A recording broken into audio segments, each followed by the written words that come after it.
Muchos en la actualidad mantienen una lucha constante con algún tipo de pecado, que incluso les hace dudar de su salvación. Ahora, ¿acaso eso manifiesta que se debe dudar de la salvación? No necesariamente. La Biblia enseña según Juan que el que practica el pecado es del maligno.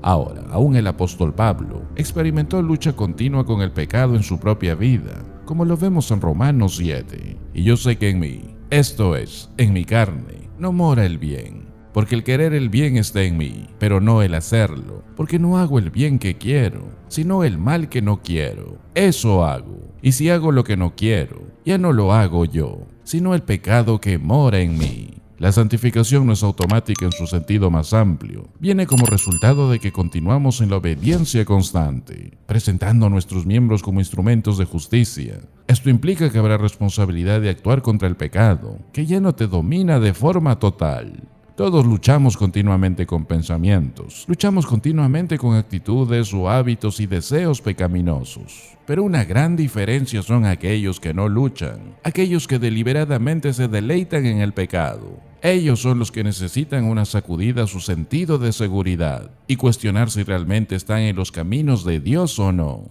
La Biblia sigue diciendo, porque según el hombre interior, me deleito en la ley de Dios. Es decir, no externamente, ni superficialmente, sino en lo más profundo del alma. Coincido gozosamente con la ley de Dios. Esto es lo que es comúnmente definido como obediencia del corazón. Y esto refleja un corazón nuevo y un espíritu nuevo. Este es el lenguaje de lo que dice Ezequiel 37, en deleitarse en la ley de Dios en lo más profundo del hombre interior. Pero la mente puesta en la carne es hostil a Dios. No se sujeta a la ley de Dios, ni siquiera es capaz de hacerlo. El hombre que todavía es inconverso está todavía en la carne y es hostil hacia Dios. No es capaz de sujetarse a la ley del Señor y mucho menos de regocijarse en ella. Literalmente del original, dice esta parte, que la mente de la carne es enemistad contra Dios. Y eso es lo opuesto al deleite. Eso es opuesto a la alegría. Los no regenerados no se deleitan en la ley de Dios que está en lo más profundo del hombre interior. Por eso el apóstol Pablo sigue diciendo, gracias doy a Dios por Jesucristo Señor nuestro. Así que yo mismo con la mente sirvo a la ley de Dios. Eso indica un corazón cambiado, un interior cambiado. Este es el servicio de una voluntad y un corazón regenerado, que están sujetos a la ley de Dios y se agrada por seguir los caminos de Dios. Pero el que está en la carne no puede estar sujeto a la ley de Dios. El apóstol Pablo dice, porque no hago el bien que quiero, sino el mal que no quiero. Eso hago. Eso indica que en el hombre interior hay un poderoso deseo de obediencia, de honrar a Dios, de obedecer a Dios, de obedecer su palabra, de servir a Dios. Estas son todas las actitudes que surgen de un corazón regenerado.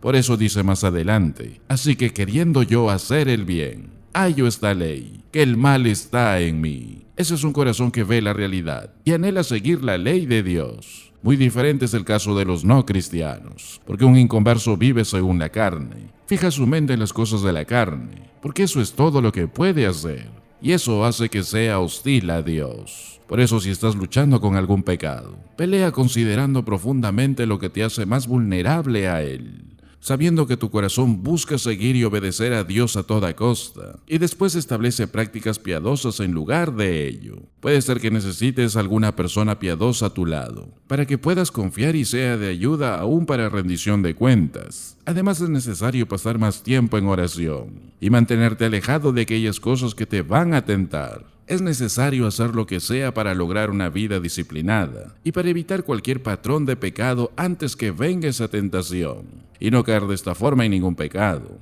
Esa es la clave para mantenerte alejado. Y como dice Romanos 13, si no vestíos del Señor Jesucristo y no proveáis para los deseos de la carne. Es decir, la práctica constante de pensar en cosas correctas y no dar provisión a la carne y sus deseos hará que salgas victorioso ante cualquier lucha contra el pecado.